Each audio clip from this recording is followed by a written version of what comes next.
Dan il-podcast joffri spazju fejn il-mistiedna jesprimu l-ħsieb personali b'mod liberu u responsabbli fuq suġġetti varji, mhux neċessarjament ikun hemm qbil mal-opinjonijiet tal-mistednin. Għalhekk nistiednu lill-udjenza sabiex tevalwa l-argument miġjub u bl-ebda mod ma jsir attakk personali fil-kummenti. Hija l-intenzjoni tal-produtturi li dan il-podcast ikun spazju fejn il-libertà tal-espressjoni tiġi dejjem imħarsa b'responsabbiltà u b'rispett sħiħ.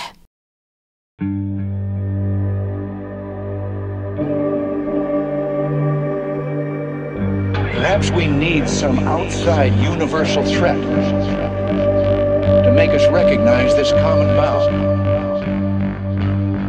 I occasionally think how quickly our differences worldwide would vanish if we were facing an alien threat from outside this world. Grazie Ashley. Hi. Tal-istedina. Tal-istedina. Grazie li l-ejġmi. Mela Ashley, n-nis ma tanċafuk. U xek. Ma naħsibx le. U inti naf li tamel xol minn wara kwinti, ġifir xol siwi u tejn ħafna nis. Tina daqxejnek background. Mela, jiena Ashley Kumbo għandi kważi 41 sena.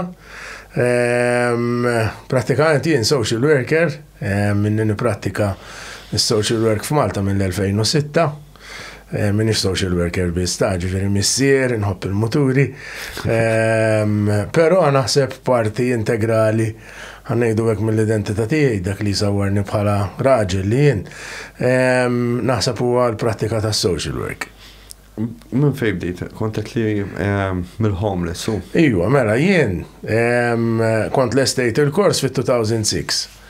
U niftakar meta l-estate il-kors, kelli t-tir illi rrit niprattika fis-settur tal-NGOs.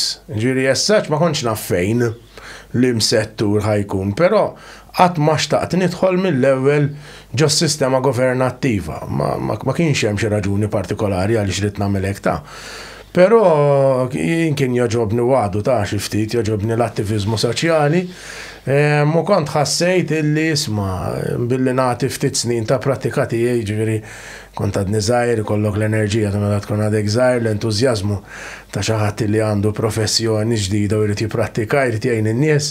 U niftakar kont bdejt napplika, kont bdejt l-ewwel xogħol tiegħi fis-settur soċjali kien care worker ġodar Victoria l-Marsa ilu ħafna kienet għadha tiftaħ. Kienet esperjenza enriching naħseb tatni jekk bdiet laqqani ftit fil-prattika mas-settur psikjatriku f'Malta għalkemm minn kuntest differenti. Però dak ma kienx social work, ġifieri kien hemm home u aħna naraw li residenti qegħdin f'post tajjeb. Mbagħad niftakar xtaqt nibda nipprattika social work kienu għaddew ftit xhur. Niftakar bdejt nara xaw applications, ġifieri mal-fondazzjoni tal-gvern kien hawn fis-servizzi governattivi kien hawn ma xtaqt naħdem bqajt bit-tir li naħdem ġol NGOs. Ma niftakar applikajt għadni niftakar ċara kienet ħarġet call għal part-time social worker il-YMCA il-belt, għadni niftakar illum meta jgħidli ma jibni ħat applika għal part-time. Għattel ma jenem, nix taħan nibda minn ximkien, ġi commitments ma kellix dak iż-żmien. Naqaf venturus kont, għan niftakar marta mill l-interview, u kien għalli jisma part-time għandi, għalli ma jista' jkun illi konna jista' jkun li tevolvi għal full-time. Għatlu, I would consider it. ċemp illi niftakar kien Mario Saliba, youth worker dejjem il-YMCA. U kien għalli jismex li għalli kienna diskussjoniet li kiena insomma jiena kontetlek li jista' jkun full-time għalli jekk trid tikkonsidra full-time post fis-social work għalli tista' tibda ftakar fil-fiċi kienet u bdejna minn hemm. Ġifieri taħseb kien hawn problema tal-homeless. Kien hawn dejjem kienet. U naħseb li għandna. Però l-homeless f'Malta huwa naqra mhux trasparenti, pjuttost inviżibbli. Ġifieri ftit ta' nies jorqdulek fuq il-bankina ma m'intix ħatara ħafna, però fuq bank ġoġnien naf li hawn ġobini abbandonat, naf li għaw u koll. Bus stops. Bus stops ikonaw skont it-temp, per eżempju fis-sajf, ikollok iktar nies li jorqdu fejn il-bahar, per eżempju, imma ma li jibda jiksaħ it-temp, issa x-xitwa Maltija qed tiqsar. Ġiri fejn qabel konna jibda jkollna request ma dik il-ħafna xita ta' Settembru, Ottubru. Illum il-ġurnata requests jizdidu iktar per eżempju lej Diċembru għalkemm s-servizzi tal-homeless f'Malta ġifieri għandek entitajiet differenti tista' tgħid li d-demand qiegħda hemm is-sena kollha, ġifieri dawn mhux ma jkollhomx demand, just tiżdidilhom id-demand f'ċertu perjodi iktar minn oħrajn. Darba tkellimt ma' wieħed u qalli jkun hemm fondi, qalli ma dejjem jagħmluha li ma hemmx biżżejjed fondi biex ikunu jistgħu jgħinu iktar nies. Ħanejdlek, domanda mhux triki, però rridu nifhmu ftit il-mentalità tal-funding f'Malta minn fejn ġejja. Inti f'Malta ħanibda pass qabel, mela.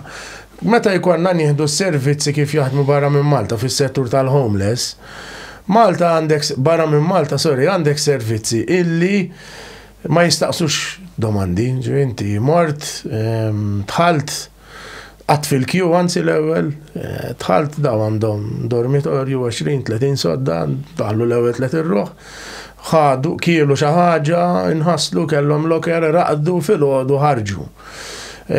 No questions asked. Issa l-fondi jistaw jkunu ġejjin mill-kunsill, jkunu ġejjin mill-municipju, skont il-pajjiż fejn hu. Jista' jkun NGO illi qiegħda tieħu ħsieb tirranja s-servizzi. Però għandek dan il-servizz fejn qed joffri l-basic needs u joffri xejn iżjed. Normalment dawn ikollhom cubicle, help offered, xi ħaġek, u jekk inti trid tieħu xi tip ta' għajnuna biex tinqala minn din is-sitwazzjoni. Għandek jemmu jidħlu servizzi differenti oħrajn. F'Malta dawk is-servizzi bħalissa m'għandniex.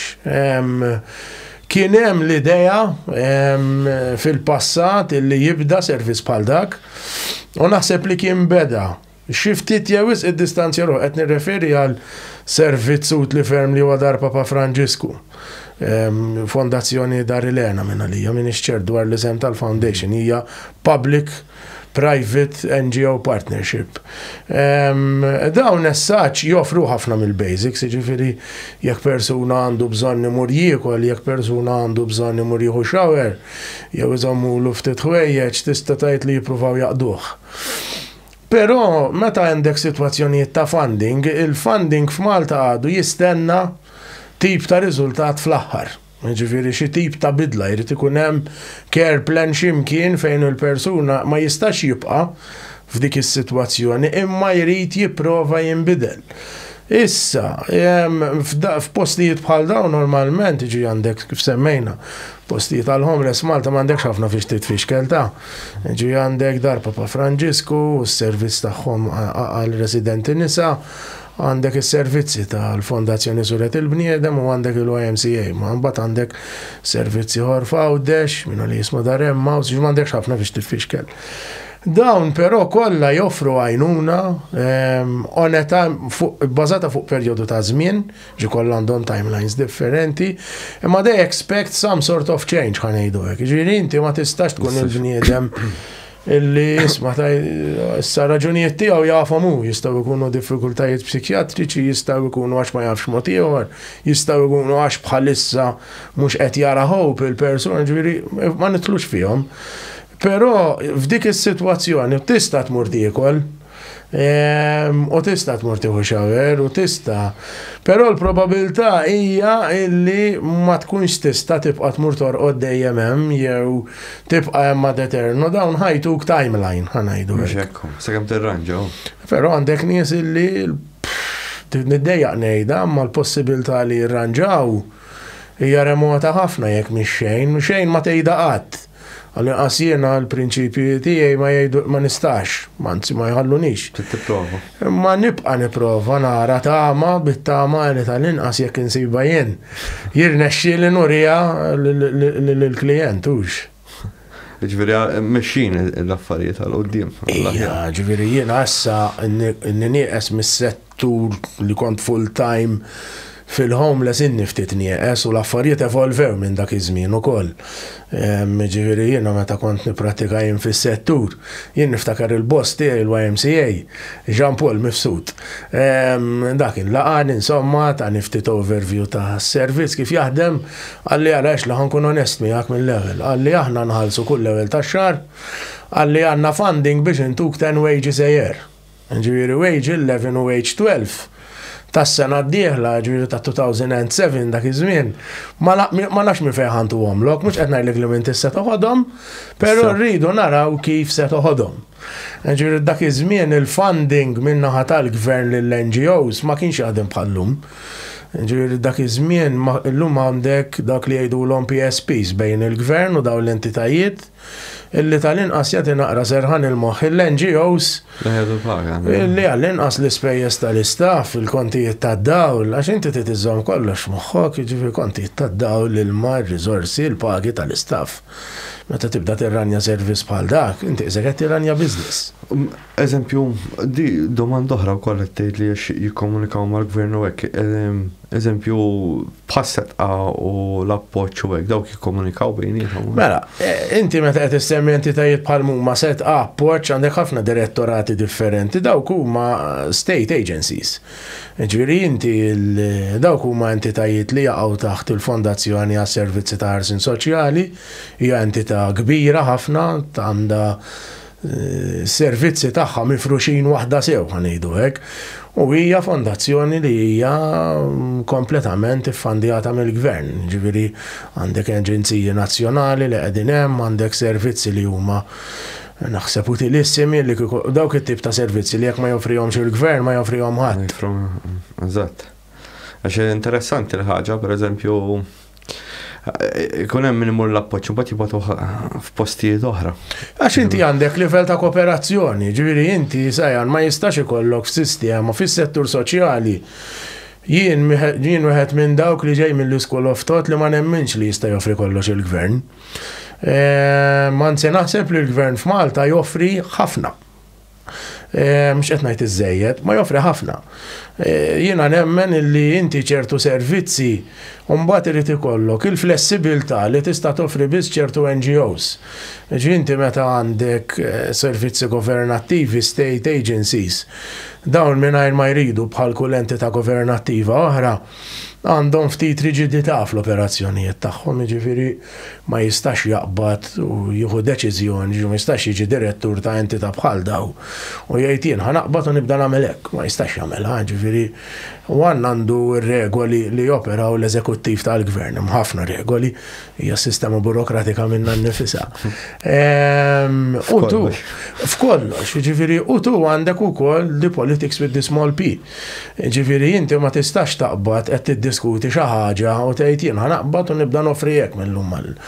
Ġifieri għandek ġerarkija li entitajiet iridu jgħaddu minnhom. Ara l-NGOs, strictly speaking, ħadd mhux idhom li jistgħu jaqbdu għandhom proġett f'moħħhom, il-fondi probabbilment li jżommuhom ikunu x'jistgħu joperaw jew le, għax daw għandhom il-libertà li jisma' jgħidu aħna għandna din in-nix li rridu noperaw fiha, rridu nagħmlu hekk u ħanibdew inwettqu 1, 2, 3. Ovvjament il-funding dejjem huwa challenge enormi, Dik li jitlek l-ewwel dik kienet tajba wkoll irranġawha għax inkelli problema bejn is-setqa u l-qorti. Le, inti ngħidlek ara. Kif inkun jekk konċijiet clean jew hekk. Dik anzi jirranġawha. Normalment ikunu sitwazzjonijiet li jittieħdu on a case by case basis, issa għalkemm il-fondazzjoni hija il-fondazzjoni tal-gvern li semmejna hija entità kbira ħafna kbira u għandha ħafna direttorati, ħafna staff professjonali, ħafna nies. It's a headache to manage ukoll naħseb. Però along the years, ġifieri inti li jiġri huwa li iktar ma jiżdied l-input professjonali u mbagħad tinsix aħna Malta huwa pajjiż Ewropew. Ġifieri inti mbagħad ikollok regoli, konvenzjonijiet, jinnaf li jmorru across the board fuq livell kontinentali. Allura jekk inti għandek proċedura li tiġi prattikata fil-qrati f'dak il-pajjiż, jew ġiet maqbula pereżempju fuq livell Ewropew, Malta tadotta dik timplementa l-liġijiet, ġifiri mbagħad l-entitajiet governattivi jadattaw il-prattika tagħhom għal dawk l-implementazzjonijiet li għaddu fil-liġi. Għalek, mela, eżempju, konna ħna l-ewwel li legalizzajna l-ħaxix issa l-Ġermanja u hekk ġifieri jimxu f'pajjiż. Dik hija ċaġa naqra differenti però, ġifieri. Jew ġast pereżempju għal pajjiż wieħed biss tkun. Ġifieri inti ma tistax ħanejdu hekk, ma tistax taqbad liġi bħal manna liġi Maltija, sa strettament il-Portugal kien beda qabilna. Aħna evolvejna naqra iktar mill-Portugal, ma l-ewwel liġi Maltija. Il-Kap 537 qed ngħidu f'dal-kuntest illi beda jiddikriminalizza l-konsum tal-kannabis f'Malta kien imsejjes fuq il-modell Portugiż. Ġifieri anke l-esperti li kienu nġibu f'Malta biex jagħtuna għajnuna biex nimplementaw din-liġi jistimulaw il-ħsieb kienu esperti wkoll li kienu ġejjin. Diġà studju jiġifieri. Mhux studju, kien diġà element prattiku għaddej. Malta evolvit iktar. Ġifieri llum il-ġurnata Malta. Kien hawn diskussjoni, skont jien seta' tkun diskussjoni aħjar, ġifieri. Nistax nattendi meta kien hemm dana u diskussjoni Inti kellek żewġ livelli ta' diskussjonijiet f'dal-kuntest, ġifieri kellek l-ewwel diskussjoni mhux dita dal-aħħar ta' din ir-riforma li ġiet proposta ma issa għaddejja qiegħda fl-istudju rridu naraw tiġi mwettqa jew le. Minti meta beda l-Kap 537 ma niftakarx is-sena eżatt tajjeb. L-Kap 537 joħorġu ħafna affarijiet minnu fosthom illi dikkriminalizza mhux ġabhom legali, imma beda jiddikriminalizza il-possess minimu. Ġifieri jinnaf ammont minimu ta' eroina, ammont minimu ta' pirmli ta' ecstasy. Beda tal-inqas inti jekk il-pulizija jaqblek bihom mhux rati u akkużi ta' possess u dħalt il-qorti ma tafx meta toħroġ, nies jiġu jitkellmu waħedhom kultant. Illum għandek sitwazzjoni. Il-konsegwenzi huma serji ħafna, ġifieri huma nies li jien fil-prattika ġifieri illum napprattika social work aġenzija setqa fis-servizzi tal-komunità. Kollok klijenti li dak iż-żmien u inni hemm ġejt biċċa mill-Amara setqa jien issa. Ma kontx klijenti jak jiena. Ma naħseb ġieli rajtni, ġifieri tant rajtni isem ma nistax mhux ħaniftakar. Darba kelli problema fejn skoprejt kont li l-codeine jimmarkaw fil-PP. Jiġi positive opiates, huwa false positive dak. Dik hija waħda mill-challenges li jkollok, ġifieri. Kelli ġibilkom il-ġismu. Qed issemmi l-urines, ġifieri il-kunċett tal-urines huwa kunċett fejn il-urines huma supervised, ġifieri di ħafna nies ma taħbax ma' moħħhom. Ma meta inti sadi ma mhix xi ħaġa li jagħmlu għall-klijenti kollha, ma jiena eżempju jiena ma kienx ma nagħtix każ jiena, imma eżempju naf minn id-dejq ikun skomdu għall-osti. Hija sajani hija proċedura invażiva ħafna ġib biex infehmu ftit il min ikun qed jarana forsi mhux mitħla tagħha din, jiġifieri aħna jkollna klijenti illi aħna essaġġ bħala social workers ta' setqa biex inwettqu l-care plan tagħna mal-klient, il-urines mingħajrhom jaħdmu wkoll. Għaliex għax inti care plan ma' klient fis-social work jaħdem fuq dak illi l-klient iħallik taħdem bih. Ġi aħna għandna ammont ta' prinċipju fil-professjoni tagħna, wieħed minnhom huwa l-unconditional positive regard. Ġifieri li inti taħdem b'dak li l-klient jippermettilek taħdem, ma tistax tiddeċidi għalih. Issa, però social work mhuwiex pratikat in a vacuum f'Malta, ġifieri huwa pratikat ma' entitajiet oħrajn. Jistgħu jkunu qrati, jistgħu jkunu direttorati oħrajn. U ġieli jkun hemm klijenti li parti mill-pjan tagħhom u din mhix ħaġa ta' setqa biss ma ta' ħafna entitajiet. Ikun jinvolvi li l-klient jiġi ttestjat għall-awrina biex jikkonferma li qiegħed clean. Li mhuwiex jagħmel għax il-kelma clean, isek qed timplika li jekk mhux hekk maħmudx. Biex isek taf kif ġien il-kliem jagħmel li naqa' differenza u naħseb għandna naqa' responsabilità xi kliem nużaw. Ġifieri inti tikkonferma jekk persuna bħalissu xi konsma tip ta' sustanza jew le. Positiv jew negativ. Eżatt, issa. U allura ġieli jkollok klijenti li jgħidulek isma' huwa possibbli li jiena nħalli samples ta' urina u jiġu ttestjati, ġifieri biex persuna jibda jħalli sample ta' tal-awrina l-ewwel net trid ikollu care plan. Ġifieri bniedem ma jistax jaqbad jiġi bil-bot tiegħu jitterm mhix hekk. Ġifieri hemm proċedura sħiħa laborjuża kif tinħadem, ġifieri l-entitajiet nista' niggarantilek li għandhom il-policies tagħhom kif jaħdmu għadin. Imma iva, hija invażiva għax il-sample tal-awrina jittieħed dak il-ħin, ikun supervised, ġifieri x'qed ngħidu, ġifieri jien fil-każ tiegħi bħala raġel nakkumpanja klient tal-aġenzija, nidħol miegħu fit-toilet, ovvjament intih l-ispazju tiegħu, imma nikkonferma li s-sample huwa tiegħu. Skomda li skomda. Ħanejdlek jien forsi rabbejt il-kallu. Fil-bidu kienet skomda ħafna anka għalija. Ġifieri għax kont inħol, iktar milli mhux jien, għax jiena minn nagħmel xejn qed nara.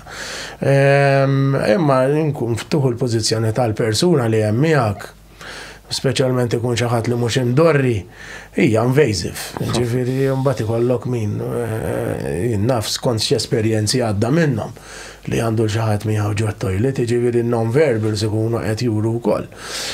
Ma mbagħad hija responsabilità tagħna li isma' niddiskutuha mal-klient, il-klient ikun qed jifhem il-bżonn tagħha x'inhi, jkun jaf li qed tgħinu din hija xi ħaġa biex ikollu evidenza eswed fuq l-abjad biex jikkonferma propju il-progress tiegħu bit-tama illi ċertu konsegwenzi forsi jinnaf konsegwenzi legali pereżempju jonqsu ftit mill-gradi tal-kastik.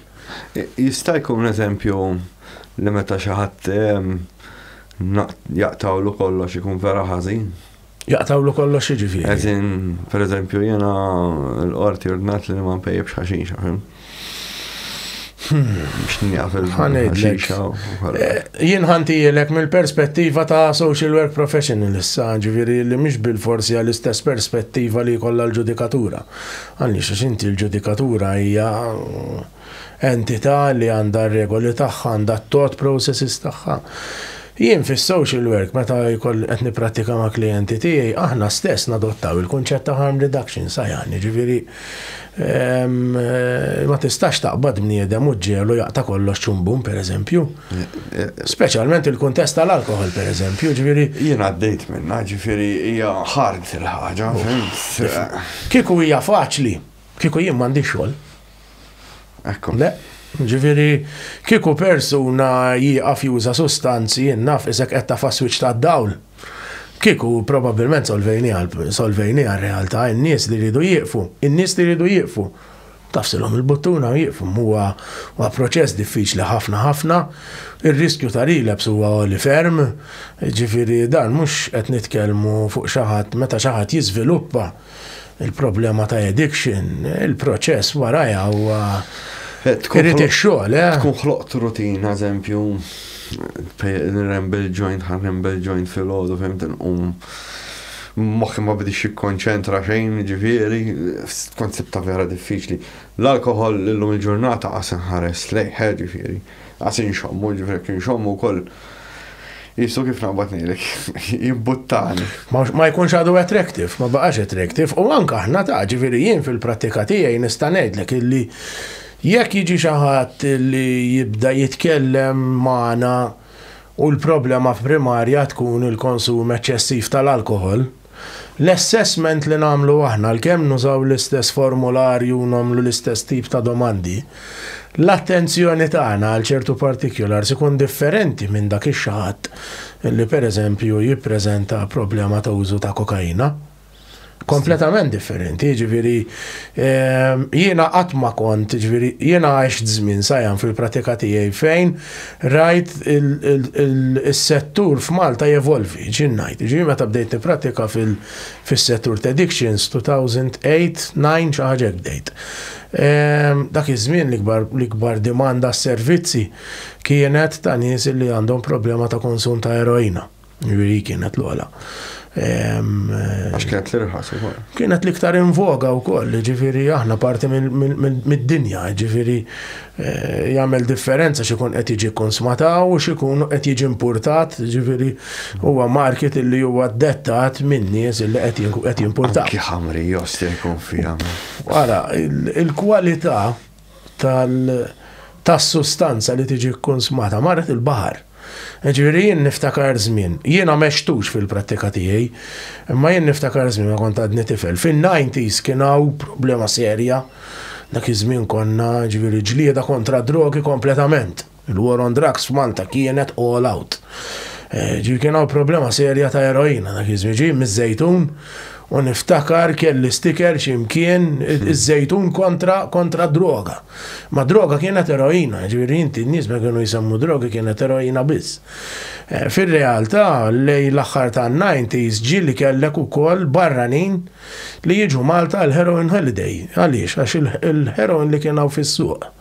Tant kien fija persentaġġ għoli ta' eroina fiha, illi kellek nies li kienu jiġu għal ftit ġranet jikkun smaw l-eroina ta' Malta. Ġifieri għax kienet ittihom kik tajba ħafna, ġifieri l-effett li kienu jħossu kien ikun aħjar mill-affarijiet li huma mis-sustanza li huma kienu jikkun smaw f'pajjiżhom.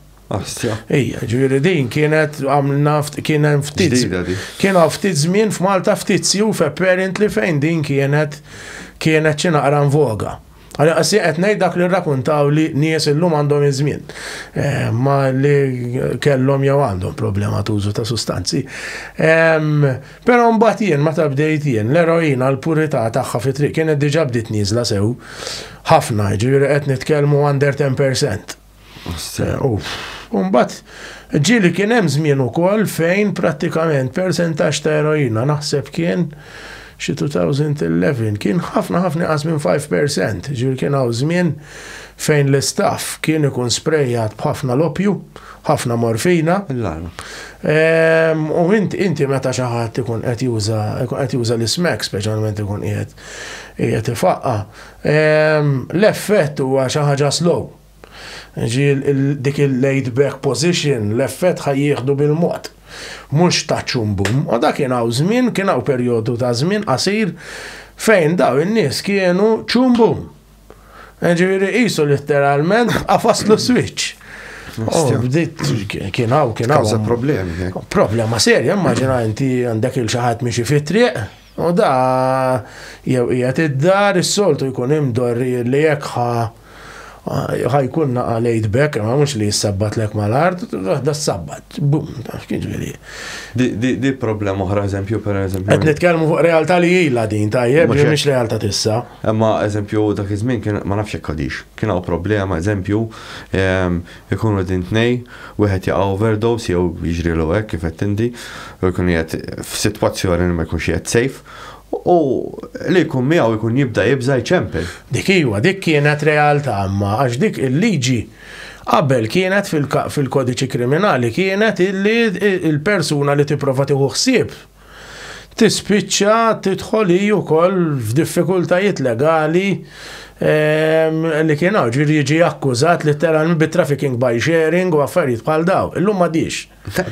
Problematika. Of course, għax inti kien ikollok in-nies ġifieri da ġieli smajna stejjer fil-passat, ġifieri professjonisti li ilhom jaħdmu iktar minn jgħidulek li kien hawn stejjer ta' nies li jkunu għawdi jgħaddu gazdawn b'karozza pereżempju u jitfawha mal-art fejn id-detox qabel dak iż-żmien, ġifieri mbagħad tittara x'sa tagħmel u għandek problemi m'għaliex għax inti għandek il-dal persuna mhux ikellmek, mu jispjegalek xejn, taf li hu mitluf u medikament ma tafx ħataqbad tagħmel. U most likely laqsa ID-card jew xejn, jiġifieri da orrajt inti tipprova tifhem, tista' tibda tieħu parameters u tagħmel m'iniex tabib jien, imma minn kif ġieli jispjega, imma x-challenges għat-tobba kienu għadhom ma kien kienu. Jien naħseb li kienet fattur minn fejn ħafna nies tilfu ħajjithom. Jista' jkun iva, ġifieri jista' jkun illi kien hemm nies illi mietu bowdi propju għax il-liġijiet u l-prattiċi kif kienu jagħmluha iktar diffiċli biex jingħataw l-għajnuna minn terzi persuni. Ġifieri inti jekk inti mitluf titil xi ħadd jieħdok x'imkien. m'għandekx il-fakulta, jekk inti MOD, m'għandekx il-fakulta li ċempel ambulanza u tiċċempel lajn, Kif jista' jkun? Xi ħadd li tieħdu. Sakemm ma jkollok xi buttuna bħal tal-anzjan. Li qatt ma kienet, ma teżistix, m'hemmx. Kien hemm xi ħaġa. Ġifieri, u dik kienet. Di xi ħaġa li qatt naħsebha. Mela. Issa orrajt aħna f'Malta r-rata tagħna ta' overdoses hija rata baxxa ħafna. Ta' mwiet minn overdoses. Issa, mhux qabel kien hemm. Qabel kienet iżjed. tagħmel żmien. Illum ma tantx ta' tagħmel hit anke fil-medja, però ġifieri jien għandi kif qedlek 41 kważi nagħlaqhom ix-xahar id-dieħel. Jien niftakar li meta kien ikollok mewt f'Malta b'overdose, speċjalment dak iż-żmien l-ODs bl-ecstasy fil-parties. Page 1, l-aħbarijiet, ġie headline fuq il-paġna tal-Gazzetta. L-aħbarijiet u probabbilment dak iż-żmien programm bħal Xarabank kien jagħmel id-diskussjoni fuq il-konsum tas sustanzi f'Malta. Illum qas tissemma. Ġi kollok xorta għadu jkun hemm, issa r-rata ta' Malta hija rata baxxa ħafna ikkumparata ma' pajjiżi oħrajn ta' imwiet li jkunu ġejjin minn overdose, minn overdose għal sustanzi baxxa ħafna, mhux qed ngħidu li isma' tajba għax aħna idealment niġu f'punt fejn ma jkollniex aqqas waħda. Għax kull mewt li jkollna ta' overdose hija potenzjal ta' ħajja mitluf. Ġifieri il-persuni li jkunu qed jużaw sustanzi, aħna is-soċjetà jew in-nies hemm barra jkunu qed jitfgħu l-attenzjoni l-iktar fuq il-fatt li dak li jkun qed juża s-sustanzi hija xi ħaġa li it encapsulates isu l-persuna m'għandux skills oħrajn, però hemm ħafna iktar affarijiet li jagħmlu l-individwu. Jiena dik toġobni dik l-idea li jkun hemm clinics fejn jkunu jistgħu jingħataw l-ħaġa l-prodott ikun tajjeb u mhux immanipulat. U jkun supervised. Ġinti qed tgħid shooting galleries, le? Hekk jgħidulhom. Issa, mela. Naħseb diffiċli biex naslu. Hija diskussjoni li aħna ġili jkollna l-uffiċċju. Vera? Ija, ġifieri hija diskussjoni li anke tmur konferenzi barra minn Malta, pereżempju. Jien nafu tibda tisma' presentations ta' entitajiet li jiffaċilitaw xi ħaġa bħal din. Jiġu Malta, jiġu diskussi. Ġifieri nista' niggarantilek u ma jiġux diskussi biss bejn il-ħaddiema fl-iktar livell ħanejdu hekk bażiku, ġi diskussjonijiet jitraw il-fuq, serraħ moħħok. Però bħal f'kull ħaġa oħra f'Malta fejn jidħol is-settur tas-sustanzi qed ngħidu, ġifieri għandek ħafna reżistenza f'Malta għal dak li mhux issa diħad taf daħħalni naqa' fit-trabil ma' kollegi fis-settur, però kulħadd jaf kif naħsibha. Għad għandna ħafna reżistenza għal dak kollu li ma jaqax taħt il-kappa tal-war on drugs. Ġifieri case in point meta kellek id-diskussjoni dwar il-konsum tal-kannabis ftit ta' snin ilu, missa nidħol fil-mertu il-liġi tajba jew le, però meta kien hemm id-diskussjoni tagħha jiena jiddispjaċini ngħid li naħseb li l-pajjiż tilef opportunità biex ikonna diskussjoni sura ta' nies u idealment professjonali dwar dan is-settur. Għaliex għax jiena nħoss li dik id-diskussjoni ġiet ħanuża kelma forsi ftit goffa u ta' hijacked mis-setturi tal-kontra, ovvjament ikollok narrattivi differenti u nifhem il-pożizzjonijiet ta' ċertu nies. Ġifieri nifhem il-pożizzjonijiet li kollegi fil-kamp ħadu għaliex għax huma ġejjin minn perspettiva, ġifieri jekk inti għandek xi ħadd li jipprattika jagħti l-għajnuna lill-klijenti f'qafas pereżempju ta' 12 steps, bil-fors ma jistax jaqbel ma dik it-tip ta' raġunar, għax it-12 steps bħala filosofija ma tippermettilekx laqqas il-kunċett ta' harm reduction. Ġifieri għalhekk huwa importanti li f'dan is-settur ikollna perspettivi ta' prattika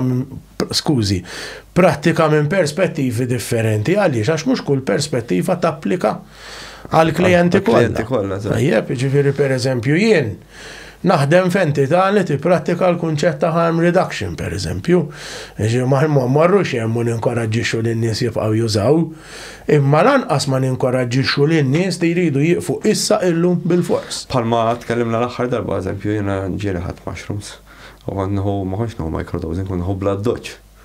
Blood dodge kontet naza. Mhuwiex advised, ġifieri. Imma bil-microdosing, mbagħad skoprejt li jisma' tmur ħafna aħjar minn.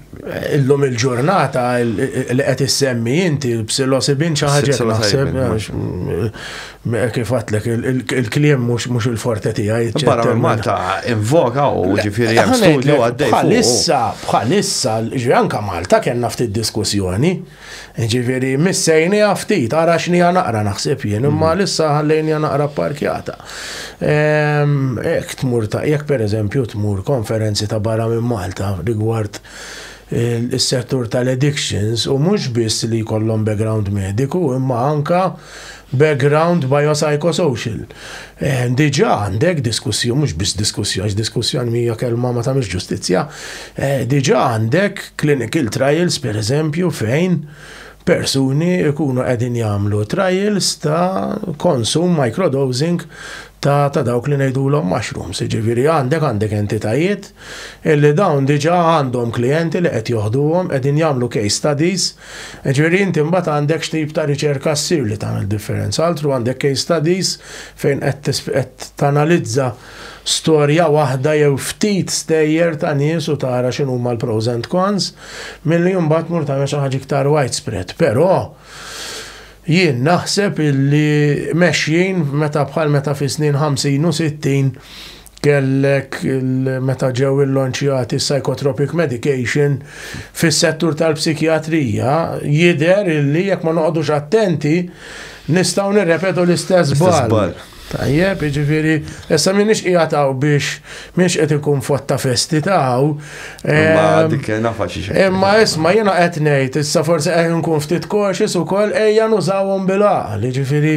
Le, dik dejjem għalhekk hemm bżonn tarfin, jiena ma kontx naf microdosing, jiena tikkons ma li hemm, ġifieri. Folder jifhem. Tajjeb li jkun regolizzatu Ekku, jiena wieħed minn dawk, pereżempju, li nemmen illi waħda mill-ikbar problemi l għandna fis-settur huwa li aħna we are at mercy, ġifieri kemm in-nies li qed jikkonsmaw is-sustanzi. Manka l-professjonisti li qed jaħdmu magħhom, is-service providers li jridu jimmaneġġjaw is-servizzi li jagħtu assistenza lil dawn in-nies, kulħadd qiegħed at mercy ta' nies li jipproduċi s-sustanza. Ġifieri inti m'intix qed tixtri prodott li għandek regoli ta' kif jiġi prodott, jien naf jekk tixtri pakkezzir jilħa. Għanġib eżempju, inti għandek il-lista tal-ingredienti, t-taħlita, so and so forth. Huwa regolat għandu dik it-tabella siqil, is-sustanzi huma xi ħaġa li qiegħda qed merżis da minn qed iħallathom. Issa, meta għandek il-kunċett ta' a quick buck ta' easy money, inti għaliex meta l-ewwel semmejna l-eroina pereżempju, għaliex il-persentaġġi jonsu, għax inti iktar ma jidħlu idejn ta' nies illi għandhom tip ta' qlieħ minnu, ġifieri daw għandhom interess illi investew għax hekk jiġri ammont ta' flus u jridu jieħdu l-profit tagħhom lura kemm jista' jkun malajr. U biktar qlieħ, mhux qed nistennu jkun hemm xi tip jien naf xi skruplu xi ħaġa, ġifieri. Inti iktar m'għandek nies iktar inti għandek is-sustanza, mela s-sustanza l-ammont irid jikber, m'għandek. Bħal meta jagħmlu biex niftehmu l-coke jabdu xi pirmla. U tinqata'w. Jew ikun hemm xi ħadd pereżempju jkun allerġiku għal penicillin. Kieku l-penicillin fiha ma fihiex, ġifieri inti naf xi ngħidlek bro. Imma għandek mhux dik biss, ġifieri jiena smajt stejjer li jien naf jgħaddu l-kurrent minn ġo batteries, ġo vacuum chamber, jiġi toħroġ xi tip ta' kimika tinġabar dik għaliex imbagħad din iżżid l-effett tal-ħaj pereżempju. Jew jiġi iktar malajr, jew meta pereżempju ftit snin ilu fl-Ewropa naħseb qabel kellna l-Covid imma kienu semmew is-sustanza krokodil pereżempju. Dik kienet din hija sustanza li l-active ingredient tagħha l-benzin. Ġieri l-benzin hija sustanza li tinsab fil-fuel. U din imma iżomm is-sustanza rħisa fil-prezz. L-effett id-dawwal naqri iktar il-ħin, imma l-ħsara li tagħmel fuq livell fiżiku, ġifieri din letteralment tnaqqas mis-saħħa tad-densità fl-għadam wieħed minnhom kien pereżempju. Qed ngħidlek jiġifieri u Malta ġili konna xi diskussjoni dwar sustanza minn ħabta kellna diskussjoni tal-flakka pereżempju. Konna ħsibna li l-pajjiż tibda tisma' il-media outlets pereżempju. Konna naħsbu li għandna epidemija ta' flakka li qatt ma qabdet art, ġifieri jkollok nies li jużaw, imma qatt ma ġiet pereżempju fil-livelli tal-konsum tal-cocaine li għandna f'Malta. Believe it or not kollox jissipa ostja. Ġifieri għalkemm gżira żgħira u ma nkunx sorpriż li jkollna kollox għax aħna ninsabu ġifieri ma ħadd ngħid change ġdid imma meta inti għandek servizzi ta' dwana pereżempju meta jaqbdu dak ix-xogħol kollu. Fisser illi Malta hija parti mit-trade route meta sustanza timxi minn point A għal point B. Issa rajt issa biex tmorant il-vet. ċertu affarijiet jisibu għamant il-vet. Mela. Issa biex tmorant il-vet bil-riċetta. Ukoll. Qabel ma tħalt il-settajiet, ma kienx bil-riċetta. Ġifiri stajt tixi l-affarijiet minn fuq l-iskaffa. Ħanejdlek sajja. Ġifiri importanti li dal-affarijiet. Fit-2000 mela. Naħseb xi 2011 tikkwatanix id-data. Meta kien beda l-konsum tal-mjaw mjaw għaw Malta, bjena nisimgħu bil-mjaw mjaw, bil-mefedron. 12, 13, 14. ċaħġa lem, biex daw kienu konna naħsbu li qegħdin iġibu l-mjaw mjaw bil-pakketti kellek min, iġibhom isom pakketti ġo kaxxi ta' Sufarini, ġifieri isom hekk iġibhom minn barra kienet very easy biex tidħol ġo l-website kun taf għandek tidħol u tagħmilha tordna u tiġi d-dar. Però l-active ingredient tal-mefedron, per eżempju, jinsab f'tipi ta' plant food illi n-nies li huma dilettanti tal-pjanti bħali, pjanti sukkulenti u hekk qed nitkellmu, jafu għandi d-dar jien ġifieri l-istess active ingredient. Ġifieri dak li sumelħu. Ġifieri jekk ma nafx ngħidlek il-kelma teknika. Jekk ikun of course, ġifieri imma x'għandek, imbagħad ħanejdlek, ġifieri issa mhux qiegħed ngħid jien lin-nies x'għandhom jagħmlu, imma probabilment in-nies diġà jagħmlu. Tajjeb, ġinti tidħol online fora online issib riċetti, jekk ikollok naqseb intermediate A-level chemistry u tkun ikollok naqra idea ta' x'għandek tagħmel u ma tagħmilx tasal għaliha. Ġifieri issir u tibda tista' toħloq is-sustanza għalik innifsek ġifieri. U qed insemmiha mhux qed insemmiha b'da diskors relax, mhux għax irid nagħti l-impressjoni li isni naqbel magħha ta' imma għax tant għandna kuntest u għadu b'saħħtu ta' biża' fit-toroq hemm barra li xi ħaġa ta' barra minn hawn, xi ħaġa li issa jiena fil-li mi ħatolqotni qatt. Illi fir-realtà qiegħda hemm. Ġifieri ir-rati ta' użu dejjem jiżdiedu, ġifieri d-dimanda s-servizzi dejjem jiżdiedu. Però l-iktar sustanzi li naf li Malta jisakra Kolandja. Għandek l-alkohol ukoll, sajjan, l-alkohol f'dal pajjiż, id-dimanda l-għajnuna min nies li l-problema tagħhom ta' addiction bħala first option hija l-alkohol hija għolja wkoll. Mbagħad għandek il-cocaine jew taħlita tagħhom it-tnejn. Però id-dimanda s-servizzi għal nies li jattendu għax għandhom problema ta' konsum eċċessiv tal-alkohol. Ġifieri mhux qed ngħidu biss binge drinking hawn imma nies li jekk ma jixorbux għandhom il-withdrawals. Dawk it-tnejn huma heavy naħseb. Heavy, ġifieri jien qed ngħidlek jien aħna fil-prattika tax-xogħol tagħna. Jekk jiġi xi ħadd jgħid li għal-mod tal-kelma l-problema tiegħu tal-alkohol jien naf qed jixrob fli xkun inbit kuljum. U ammont ta' birra, per eżempju, kuljum. Ġifieri, u aħna parti mill-assessment li nagħmlu jkun isma' qed tinnota jekk ma tixrobx tkun muġuħ, ammont ta' roda, affarijiet bħal dawn. Jekk il-persuna jgħidlek li qed jesperjenza xi ħaġa minnhom. U ma tiflaħx. Il-persuna ma jistax jaqaf jixrob ta' ġifieri bil-forzi li jikkonsma l-alkohol għax inkella jissogra li jkollu komplikazzjonijiet mediċi serji. Jien qed ngħidlek jiena kont taqgħid kollox hekk kont l-flaħ. Il-cold turkey għall-alkohol huwa perikolus immens. Ġifieri not advised. L-ebda cold turkey mhu advised li jsir. Imma l-cold turkey jfisser meta persuna jaqbad ċumbum u jieqaf jieħu mhux qed ġifieri biex infhemu għal in-nies. Mhuwiex advised li jsir fl-ebda kuntest, però fl-alkohol iktar u iktar mhux advisable li jsir. Issa mbagħad tgħid li x'jiġri allura, mbagħad hemm sistema, hemm kullana ta' servizzi, inkluż servizzi mediċi, postijiet residenzjali, ġieri Malta pjuttost equipped, ġifieri anke meta tqabbel il-kuntest ta' harm reduction, per eżempju, l-fatt li l-pajjiż joffri il-metadon b'xejn għal min għandu problema ta' eroina. Dik hija xi ħaġa importanti immens ta' ġifieri kieku m'għandniex dik, kieku jaf għandna ħafna iktar imwiet, per eżempju, l-screening għal hepatitis u l-HIV. Ġiri f'Malta daw ma jkunux servizzi li nisimgħu ħafna dwarhom. U issa eżempju għaw xi pirmla li tippreveni li l-virus ma jitqassamx. Tal-Hep C? L-HIV inti għandek il-klinik huwa parti offruti mid-Dipartiment tas-Saħħa daw. Fejn inti u għandek ways differenti kif tobba differenti jistgħu jirreferu għal dak is-servizz u għandek qafas ta' screening ta' mediċina, issa jista' jkun li forsi l-mediċina għandha bżonn tiġi aġġornata dik li tiġi offruta dik dejjem jista' jkun. Ma stenna ma naġlux, il-Geo Clinic hija xi ħaġa fejn isir testing għal sexually transmitted diseases. Jiġifieri huwa servizz ilu jeżisti.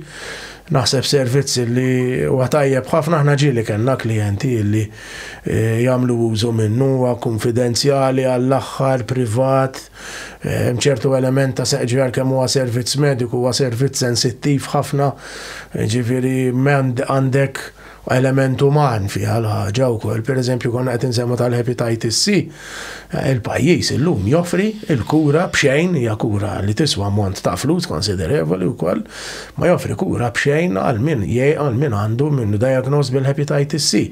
Ġifieri u meta bdiet din dan bdew jaraw ġifieri servizz bħal huwa detox f'Malta li qiegħed l-Isptar San Luqa dak huwa offrut fuq bażi nazzjonali, servizzi mediċi offruti minn hemm. It-tobba ta' detox naħseb illi mhux kienu jagħmlu għax għadhom jagħmluha biċċa xogħol tajba ħafna fejn dawn kienu janalizzaw pazjent li jkollhom fiex qiegħed fejn jidħol il-konsum ta' sustanzi tiegħu pereżempju u l-aċċess għal din il-kura mhux kulħadd ħadha bla doċċ, ma qabdux għamlu daw waiting list in alphabetical order imma stages differenti inħadmet mal-konsulenti ġewwa Mater Dei u skont jien hija waħda minn daw is-success stories tal-pajjiż illi ma tantx nisimgħu dwarha.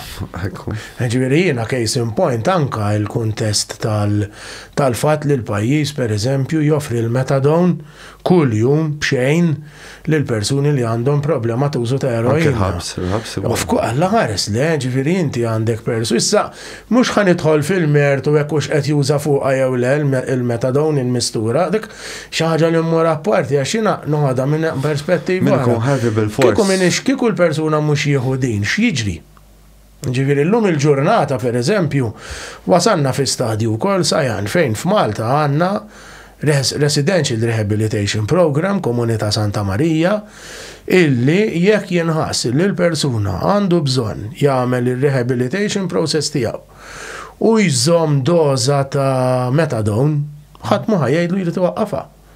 Ġifieri il-kuntest lokali evolva sew.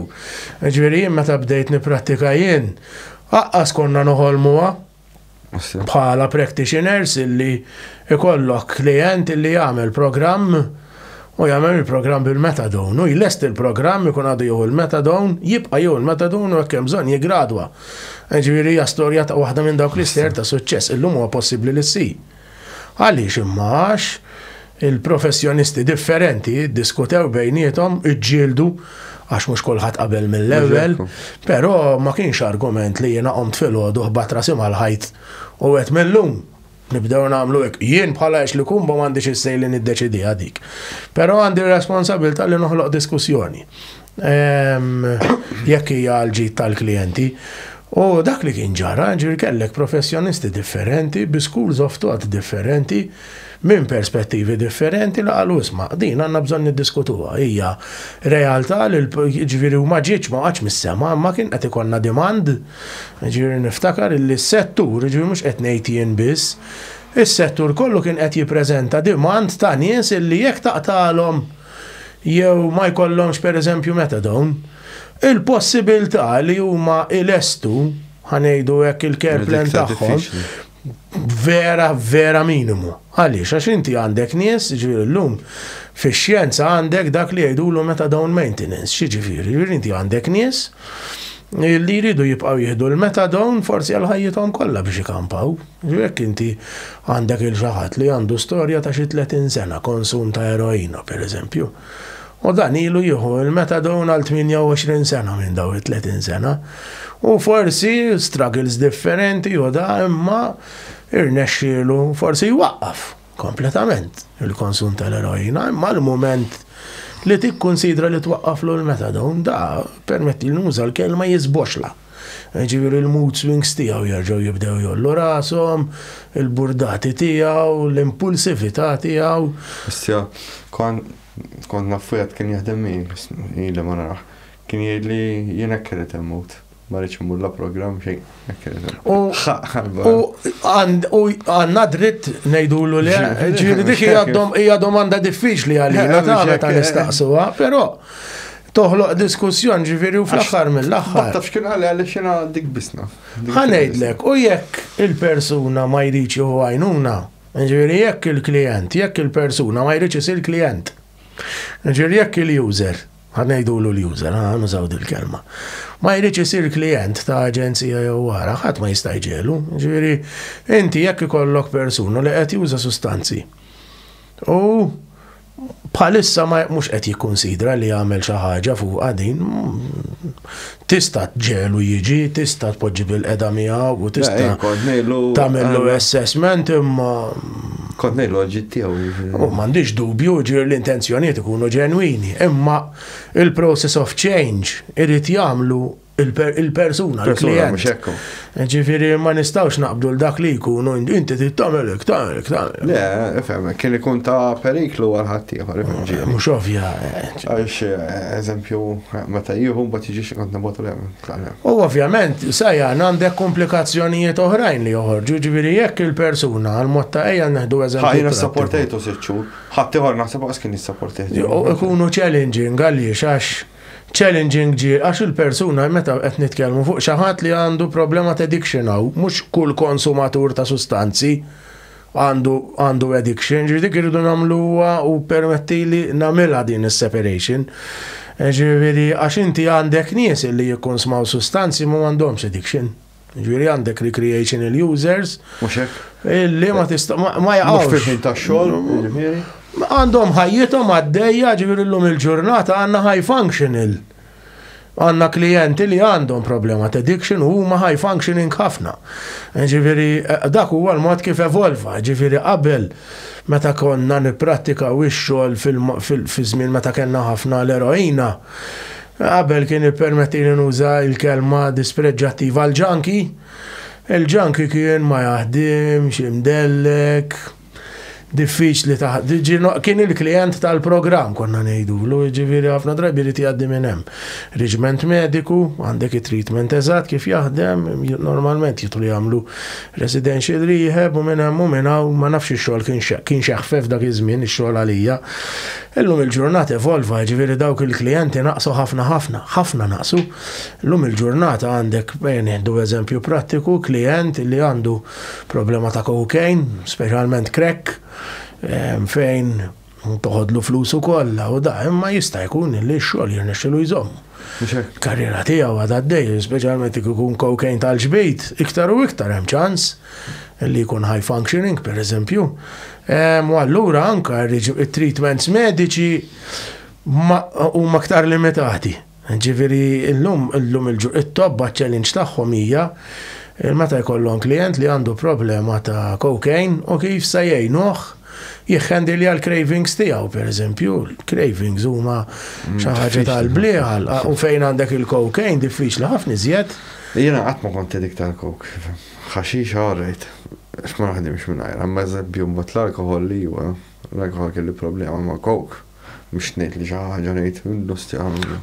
Ma tqabbilhomx, ġifiri aħna meta. Mux kulħadd l-istess. Ma tistax tqabbel is-sustanzi bejnietom, u ma tistax tqabbel in-nies bejnietom. Ġifiri jiena niftakar ġieli kellna qaħwa. Ħdimna ma' qaħwa, trabbew l-istess, jixtru mant l-istess wieħed, ġifiri jikkonsmaw l-istess tip ta' sustanza.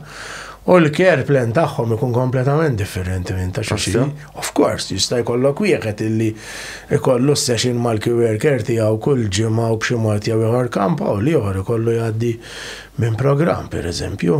U di tajjeb niċċarawha wkoll illi mhux kull persuna li tattendi għand entità mhix setqa biss Malta għandna tlieta entitajiet illi safejn li naf bihom jien illi huma l-Oazi, edha Għawdex, għandek il-Caritas illi wkoll għandha kullana wiesa ta' servizzi u għandek l-Aġenzija Setqa.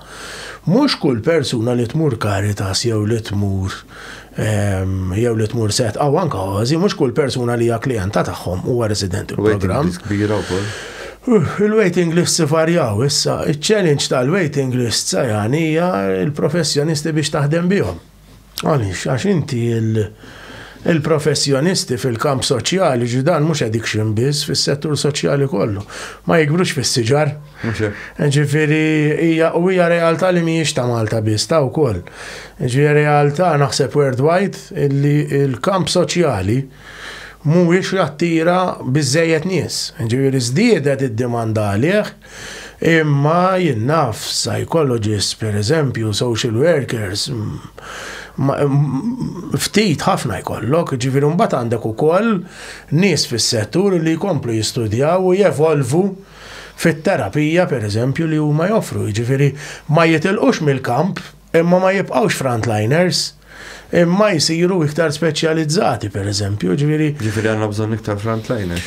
Frontliners dejjem għandna bżonn, ġifieri nista' ngħidlek pereżempju fejn naħdem jien il-management ta' fejn naħdem jien dejjem ipprova jagħti l-għajnuna tiegħu billi jżid in-numru ta' professjonisti ta'. Ġifieri jekk id-direttur tiegħi imur għand ta' fuq u jgħidlu għandi bżonn iżjed nies, serraħ moħħok ġifieri din nitfa' jdejja fuq in-naħra liha illi mhux se jgħidlu li ħabba problema ta' funding ta'. Imma l-problema tkun għajda minn fejn ħassib in-nies, minn fejn ħassib il-professjonisti bil-set of skills tagħhom, jiġifieri pereżempju aħna għaliex dejjem nippruvaw ngħidu li idealment meta inti fis-settur tal-addictions nippruvaw ngħidu li tal-inqas ikollok nies li għandhom esperjenza prattika għall-inqas b'xi mod. Issa għandek min, għandek ċertu entitajiet illi jħadmu iktar ex-users pereżempju. U tista' tkun option imma idealment l-ex-user ukoll jieħu ammont ta' skills, ta' soft skills professjonali, għax mhux l-esperjenza tiegħu ma jistax jqisha li bil-fors kif għamelu, irid jagħmel dak li l-persuna l għandu qudiemu, jista' juża eżempju mill-esperjenza tiegħu biex ifhem lill-klijent tiegħu kif jista' jagħmel il-care plan iktar rikk, anzi, f'dak il-kuntest, ma jistax ikun li l-istorja tiegħu ħajapplika mal-klijenti kollha. Ġifieri għandek dik ukoll. Kulħadd kollu l-istorja tiegħu.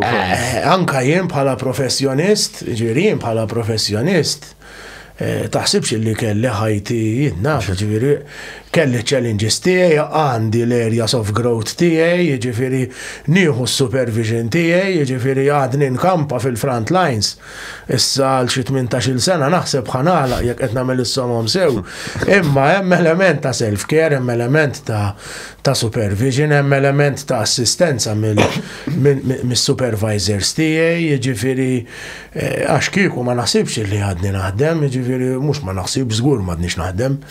Għaliex għax l-istejjer tan-nies għanqluk, ġifieri, u speċjalment fil-bidu tal-karriera tiegħi meta nħares lura. Ġifieri kelli inqas daqna u iktar xahar.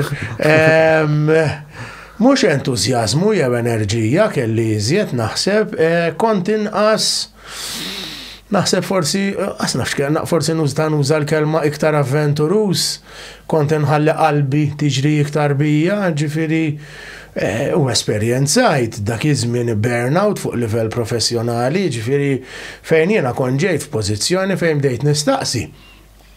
Ukoll għadniex tajjeb biex nagħmel dan ix-xogħol biex ġifieri jien stess għaddejt minnhom u minn żmien għal żmien nistaqsihom. Ġifieri jiena bħal ħafna professjonisti oħrajn fis-settur nagħmel eżerċizzju ta' self-reflection, nirrifletti fuq il-pratika tiegħi, ġifieri minkejja li għandi l-esperjenza li għandi u għandi idea li jien professjonista tajjeb f'xogħli u nipprova nagħmlu mill-aħjar li nista' ukoll nagħmel self-reflection u nistaqsi.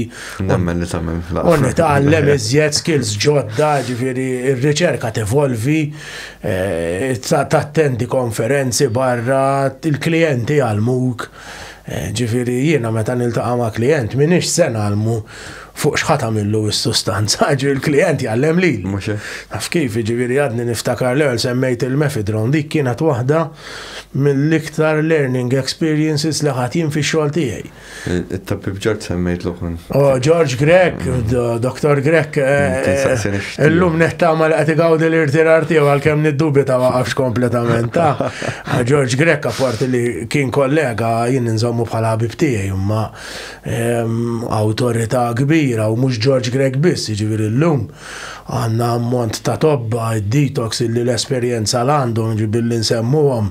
Ġifieri pereżempju d-detox għandek il-Dr. Anna Maria Vella, l-Dr. Moses Camilleri li ilhom id-detox ammont twil ta' snin, l-esperjenza l-għandhom daw hija ta' barra minn hawn, jiġifieri x-xogħol jafuh fuq ponot subajhom, jiġifieri mbagħad għandek pereżempju llum għandek il-Dr. Gianluca Bezzina, mhux se joħu għalih tajjeb ma nsemmuhx imma wkoll ġifieri issa għandu ammont ta' snin fil-prattika tiegħu illi dawn joffru servizz fuq livell nazzjonali. Mbagħad għandek ukoll psikjatri differenti, ġifieri għandek psikjatri li huma propju iffukati illi jagħtu assistenza fejn għandek addiction. Imma mbagħad fil-psikjatrija u tajjeb li nsemmuha ftit ukoll fejn tidħol il-mediċina inti addiction ma toperax in a vacuum għandek dawk li huma l-iktar każijiet diffiċli skont jien, nies diffiċli biex taħdem magħhom. Fejn għandek id-dual diagnosis, fejn għandek il-problema ta' active addiction, ta' active substance use, u għandek ukoll an active psychiatric difficulty. Ġifieri għandek il-persuna li jista' jkun psikotiku jew qed jesperjenza xi tip ta' psikożi jew diffikultà. PTSD ukoll, ġifieri u l-PTSD imma ġieli taħdem, ġifieri inti ġieli jkollok il xi ħadd li għadda minn trauma jew għandu an undiagnosed medical condition bħalma tista' tkun l-ADHD. Ġi adult li mhuwiex qatt marċivija din id-diagnosis u jibda juża s-sustanza għax isib li medikament qed ittieħ ċertu bilanċ. Tkun tard, ma tkunx eżempju jiena naħseb għandem, mhux naħseb. Ħanejdlek pereżempju wara tkun taf. Meta kien hemm inti kull fl-Ewropa tiġi organizzata konferenza kull sentejn Lisbona hija l-Lisbon Addictions imissa ssir f'Novembru. U jkun hawn ammont ta' Maltin li attendu ġieli anke ppreżentaw riċerka tagħhom f'din il-konferenza, konferenza rispettata ħafna. U pereżempju fil-konferenza li kien hemm Lisbona fl-2022, aħna qegħdin 24 ma 22. Fit-22 insertajt kont hemm. Jekk ikollok taqbad an underlying theme f'ħafna mill-preżentazzjonijiet li kien hemm, l-użu tas-sustanzi, l-addiction. Ġifieri ħafna drabi l-addiction kienet b'xi mod jew ieħor ħabba pain management. Ġifieri in-nies jispiċċaw jispiċċaw jużaw medication biex jikkontrollaw xi tip ta' uġieħ. Issa jista' jkun li l-uġieħ ukoll kien hemm qabel beda l-konsum. U jista' jkun ukoll li l-uġieħ ġie bħala parti mir-riżultat tal-konsum eċċessiv tas-sustanzi. Ġifieri m'għandekx linja waħda dritta minn fejn tgħaddi laqqas, ġifieri l-isbal li ġieli jsir sajani jew din. L-impressjonanti għadi. Iwa, l-isbal li ġieli jsir ħa nipprova nispjega b'mod sempliċi ħafna. Mela aħna għandna l-problema tas-sustanzi. Realtà li tidher kbira hija life changing mhux għall-individwu biss imma għan-nies li jgħixu ma' dak li jkun. U allura naħsbu imma li għax għandna problema waħda, naħsbu li hemm kawża waħda. Fil-realtà ħafna drabi jkollok ħafna kawżi differenti jew għandek build-up ta' kawżi. Ġifieri ħaġa ġib il-oħra, ġib il-oħra, ġib il-oħra, ġib il-oħra. Sakemm imbagħad tirriżulta li l-persuna forsi beda juża sustanzi min naf biex tgħinu jorqod, biex tgħinu jikkalma, sem forsi biex tgħinu jidħak. Jew biex tgħinu jkompli ma' sħabu. Ġifieri imma x'jiġri once illi jisma' inti għandek mela għandek problema f'daqqa waħda sibt equals. Dak il-ħin int qed tara soluzzjoni. U jipprova immaġina f'kuntest ta' xi ħadd li forsi ilu jipprova jfittex soluzzjoni u ma jistax isiba, jipprova fehmu. Dak il-ħin. Iġi jekk għandek il-xi ħadd li ilu jipprova jfittex soluzzjoni u qatt ma sab u mar terapiji u mediċini u social workers u ma nafx iżjed u qatt ma saba jew qatt ma qarreb għas-sens ta' paċi li jkun qed isib dak iż-żmien. Iċ-ċans huwa li l-persuna malli ħajkollu diffikultà jirrikorri għal dik. Issa mbagħad dik tista' tibqa' tikber mhux bil-fors ħajjiġri hekk. X'jienu mhux qiegħu biex inbeżza n-nies mill-babaw, imma hemm ċans tajjeb il-konsum ta' dik is-sustanza jibda jiżdied sakemm jintrikeb. Ġifieri jien inħobb ngħid kelma ħadd ma jippjana li jkollu problema ta' addiction, ħadd. Le ma tippjanax jifhem ma tkunx taf out of hand il-ħaġa, ġifieri meta ħadd ma jemlek tamma. Meta ġejt is-setqa jien kont impejja 10 kuljum ħaxix. Ġifieri ħaxix biss. Li mhumiex ftit, Li mhuwiex ftit. Wara ġifieri issa jisubej 5-7 fil-ġimgħa. L-iktar ta' ġifieri. Amma sirt nikkontrolla ħaxix. U anke l-ammont waħdu, ġifieri jien mhux se nirreaktja għall-ammont per se, ġifieri ħanejt li hu tajjeb u qas ħanejt li hu ħażin. Tidraħ l-oġġett. Għax inti għandek il-kwalità tal-ħajja tal-persuna. Tidraħ ħajlek kemm tidraħ, eżempju, l-alkoħol tibda jenna f'6-12 Battaq sejjer, men. Ma tkunx tiġi out of hand, but jiġisu ilma. Għandek il-functionality tal-persuna, sajjani, ġifieri inti għandek il-persuna sakemm għadu qed iħoss li qed jiffunzjona, jekk mu jibtiex iħoss li qed jiffunzjona aħjar. Il-probabilità hija ħajibqa' għaddej b'dan ir-ritmu għaliex għax normalment il-problemi jibdew jidhru żgħar ħafna drabi once li jisplodu. U mbagħad jibda jinqala panik sħiħ. Ġifieri x'jiena ngħid, ġifieri jekk persuna ma jibdix jirnexxielu jqum għax-xogħol u jibda jieħu ħafna sick leave u allura ħajibda jissogra li wara ġrat li il-career progression tiegħu teħel jew il-potenzjal tiegħu ma jilħqux. Wara li waqft tistja mort il-baħar. U meta jiġri hekk, normalment il-problema tkun kibret sew. Għalhekk iridu nisseparaw fejn meta jidħol il-konsum ta' sustanzi. Irridu nagħmlu separazzjoni ċara li hemm gradi differenti ta' konsum u li mhux kull persuna li tkun qed tikkonsma sustanzi taqa' taħt il-kappa ta' addiction. Mhux kollha. Anka recovery process mhux kulħadd jgħaddi minnu l-istess. Biex intik eżempju ieħor, anka jekk pereżempju inti ħataqbad ejja ngħidu xi ħadd qed jagħmel ir-riċerka u jgħid mela ħanara in-nies li qed imorru l-Oażi, il-Caritas, is-Setqa, Mount Carmel, x'qed jidħol pereżempju f'wards bħal huma d-DDU u ħanara x'inhi l-sustanza li qed jikkonsmaw. Ma jfissirx illi f'Malta bil-fors ma tistax tuża il-drug of choice primarja tal-klijenti ta' dawn l-entitajiet biex tgħid din hija bil-fors l-iktar sustanza li qed tintuża. U ħantik eżempju prattiku tagħha. Ftit huma n-nies li jmorru għand l-aġenziji fuq problema ta' synthetic cannabinoids, però nafu li f'Malta hawn problema realistika ta' synthetic cannabinoids. Synthetic cannabinoids huma s-sustanzi li huma rħas, issibhom fuq l-iskaffa. Accessible, diffiċli tiddetektihom fil-urine. Ġifieri ma tistax taqbad tuża l-entitajiet u tgħid mela ara dawn qed jaraw il dawn in-nies li żjed mela jien bħala pajjiż dan huwa l-konsum li għandi, ma tistax tagħmilha. Għandek riskju li jew tieħu xi żball, mhix qed ngħid li ħadd tieħu żball kompletament, imma tissogra li tinsa jew tħalli barra xi klijenti oħrajn jew xi sustanzi oħrajn. Ġifieri, u s-settur soċjali huwa settur ikkumplikat sajjanta, ġifieri sfortunatament u din għejda bwiċċi mill-qudiem hawn ħafna nies jaħsbu li kapaċi jipprattikaw fis-settur soċjali mingħajr ma jkollhom xi tip ta' għarfien jew mingħajr tip ta' training jew xi tip ta' opinjoni. Għax kulħadd jaħseb li jew ħafna jaħsbu li għandhom il-formula ġo moħħhom illi jisma' mela ara il-persuna jagħmel hekk u jagħmel hekk. Ħansolvuha. Seraħ moħħok illi l-professjonisti dawk l-affarijiet jafuhom.